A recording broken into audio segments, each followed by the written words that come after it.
সকলকে স্বাগত জানাচ্ছি important MCQ series for TET TET 2 এর জন্য একটি এমসিকিউ যে সিরিজ এই সিরিজ নিয়ে এসেছি। আজকের যে এটা হলো ক্লাস নাম্বার 1 ফার্স্ট ক্লাস। এইভাবে কন্টিনিউ ক্লাসগুলো চলতে থাকবে। অবশ্যই ক্লাসটি তোমাদের কেমন উপকারে আসছে বা কেমন লাগছে সেটা অবশ্যই কমেন্টে জানাবে।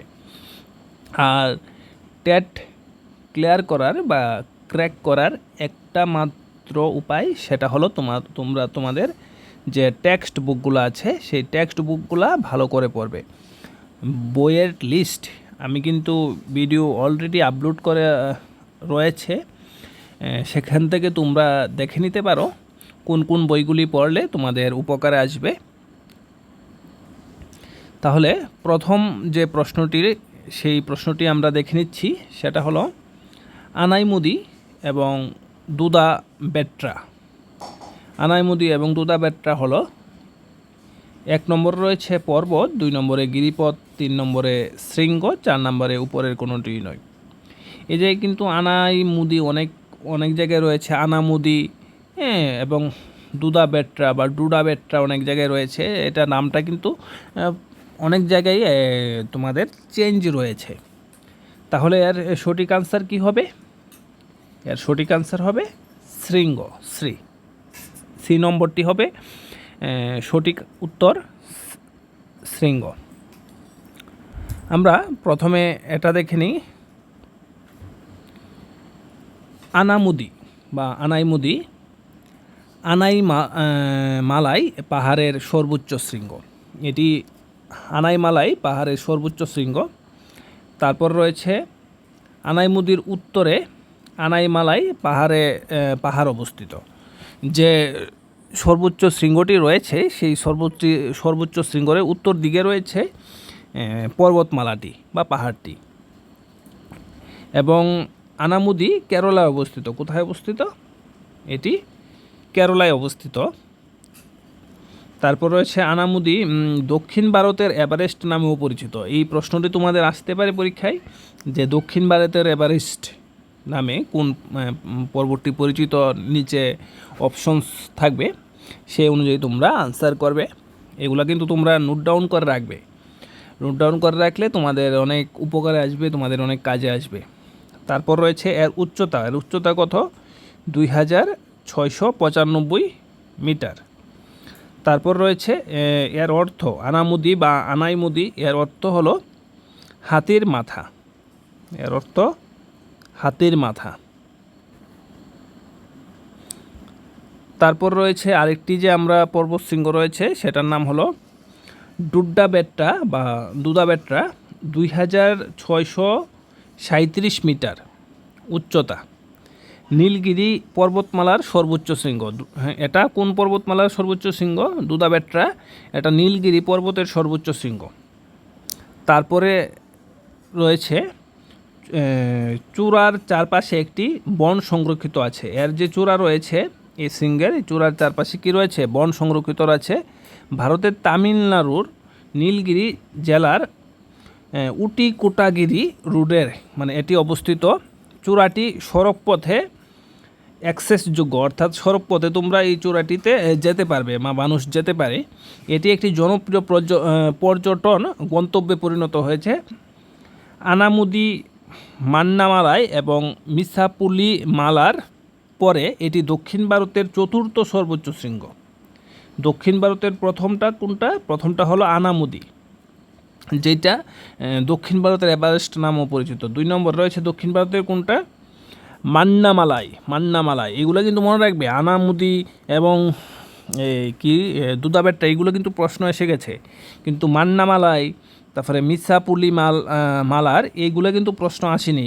এইগুলো থেকে কিন্তু এক্সামিনারে চেক করতে পারে যে মান্নামালাই হলো এটা কি বা এটা কোথায় অবস্থিত, এইভাবে প্রশ্ন আসতে পারে।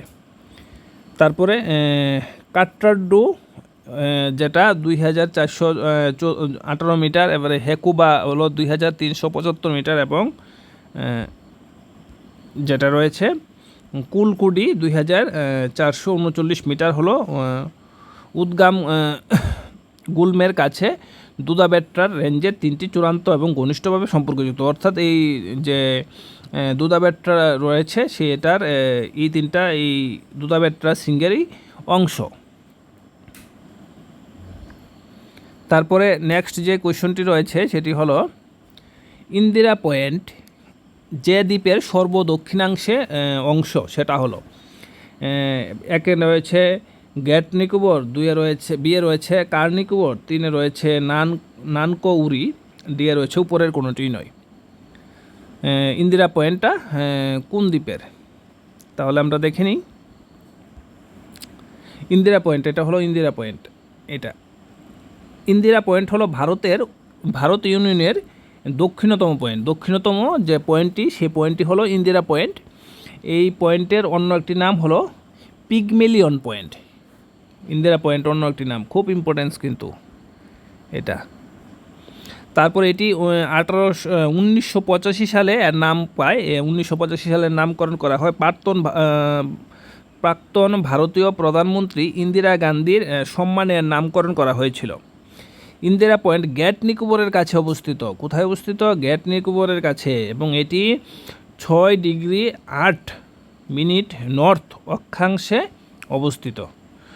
কত অক্ষাংশে অবস্থিত এটাও কিন্তু পরীক্ষায় প্রশ্ন আসার সম্ভাবনা রয়েছে, এইটা তোমরা লিখে রাখতে পারে। এবং এটা কোথায় অবস্থিত? গ্রেট নিকোবরের কাছে, এবং এটার অন্য নাম কি, অপর কী নামে পরিচিত, এটা লিখে রাখতে পারো। বা ভারতের দক্ষিণতম পয়েন্টটি যে রয়েছে সেটার নাম কি, এইভাবে কিন্তু কোয়েশ্চেন্সগুলি তোমরা তৈরি করতে হবে। তাহলে এর আনসার কি হবে? গ্রেট নিকোবর।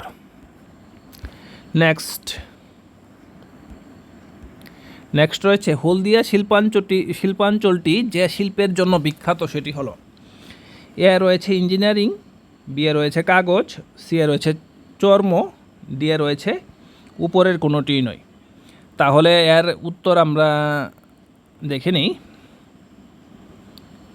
হলদিয়া শিল্পাঞ্চলটি হলো ভারতের পূর্ব মেদিনীপুর জেলায় গড়ে ওঠা একটি শিল্পাঞ্চল। এই শিল্পাঞ্চলটি হলদিয়া বন্দরকে কেন্দ্র করে গড়ে উঠেছে। এই শিল্পাঞ্চলটির প্রধান শিল্প হলো পেট্রোকেমিক্যালস শিল্প। প্রধান শিল্পের নাম কি? পেট্রোকেমিক্যালস শিল্প। এটা হলো হলদিয়া শিল্পাঞ্চলের ছবি। তাহলে এর উত্তর কি হবে? পেট্রোকেমিক্যালস শিল্প কি এই জায়গায় রয়েছে? এবিসি নেই। তাহলে আনসার হবে উপরের কোনোটিই নয়, কারণ আনসার কি? আনসার হলো পেট্রোকেমিক্যালস শিল্প। নেক্সট যেটা রয়েছে ইউলু নদীর অপর নাম হলো, ইউলু নদীর অপর নাম কি? হোয়াংহো, সিকিয়াং, উপরের কোনোটিই নয়। ইউলু নদী 5468 কিলোমিটার দীর্ঘ বিশিষ্ট হোয়াংহো চীনের দ্বিতীয় দীর্ঘতম নদী। হোয়াংহো সেটা হলো চীনের দ্বিতীয় দীর্ঘতম নদী। ছাংচিয়াং তথা ইয়াংসিকিয়াং নদীর পরই। ইয়াংসিকিয়াং নদী হলো চীনের মানে দীর্ঘতম নদী, আর দ্বিতীয় দীর্ঘতম নদী হলো হোয়াংহো। চীনের দীর্ঘতম নদী হলো ইয়াংসিকিয়াং এবং চীনের দ্বিতীয় দীর্ঘতম নদী হলো হোয়াংহো আবার বিশ্বের 6ষ্ঠ দীর্ঘতম নদী, অর্থাৎ 6 নম্বর দীর্ঘতম নদী হলো এই হোয়াংহো নদীটি হলো 6 নম্বর দীর্ঘতম নদী পৃথিবীর মধ্যে। চীনা ভাষায় হোয়াংহো কথাটির অর্থ পিত, হলুদ নদী। হোয়াংহো কথাটির অর্থ কি? পিত কথার অর্থ হলুদ নদী। নদীটির পানি কর্দমাক্ত হলুদাভ হলে এর নাম বা এই নাম দেওয়া হয়েছিল। অর্থাৎ এই নদীতে কাদার পরিমাণ বেশি এবং দেখতে হলুদ বলে এই নদীকে পিত নদী বা হলুদ নদী দেওয়া হয়েছে। তাহলে এর আনসার কি হবে? ইউলু নদী নামে হোয়াংহো, এ হবে উত্তর। হোয়াংহো নদীটি ইউলু নদী নামে পরিচিত।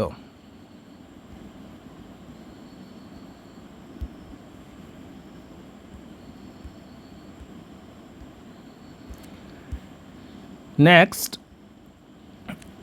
নিম্নলিখিত জায়গাগুলির মধ্যে কোনটি আমাদের দেশের একটি শীতল মরুভূমি?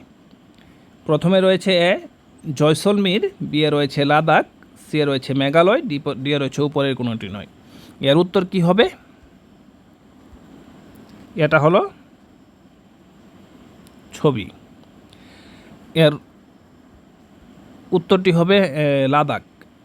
লাদাখ হবে উত্তরটি। লাদাখের এটা ছবি। ভারতের একমাত্র শীতল মরুভূমির নাম লাদাখ। ভারতের একমাত্র শীতল মরুভূমির নাম কি? লাদাখ।